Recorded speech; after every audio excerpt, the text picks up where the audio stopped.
વર્ષ પહેલા એક કૌભાંડ થયું અને હવે નોંધાઈ છે તેની ફરિયાદ. કારગિલના શહીદોના નામે ભેગા કરાયેલા 50 લાખ રૂપિયા ચાઉ કરવાનો કેમિસ્ટ એસોસિએશન સામે આક્ષેપ લગાવાયો છે.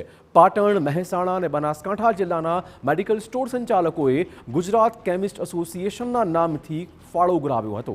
આ ફાળો કારગિલ યુદ્ધમાં શહીદ થયેલા જવાનના નામે ઉઘરાવાયો હતો, પરંતુ આ જ રકમ તેઓ બારોબાર ચાઉ કરી ગયાનો આક્ષેપ છે, જેની ફરિયાદ થતાં પાટણ શહેર પોલીસ મથકમાં 7 શખ્સો સામે છેતરપિંડી અને ઠગાઈનો ગુનો દાખલ કરાયો છે, જેમાં મહેસાણા કોઓપરેટિવ બેંકના પૂર્વ મેનેજરનું નામ પણ સામે આવ્યું છે.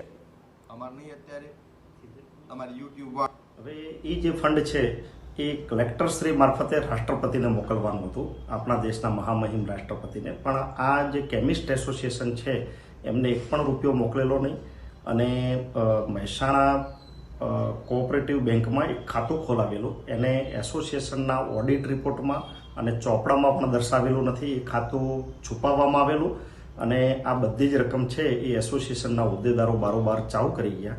એટલે મેં પાટણ સિટી એ ડિવિઝન પોલીસ સ્ટેશનમાં વિગતવારની એફઆઈઆર નોંધાવેલ છે. ત્યારબાદ કાવતરાના ભાગરૂપે આ લોકોએ 10/10/2002ના રોજ આ ખાતું બંધ કરાવી દીધેલ અને જે આ રકમ જે છે જે યુદ્ધમાં જે જવાનો શહીદ થયેલા છે એને સહાય પેટે આપવાની હોય ત્યાં સક્ષમ અધિકારી મારફતે નહીં મોકલી અને ખાતું બંધ કરાવી અને આ તમામ રકમની ઉચાપત કરી અને જે ફરિયાદી છે એમને જે નાણાં આપેલા સહાય પેટે એને કોઈ પહોંચ પણ નહીં આપી.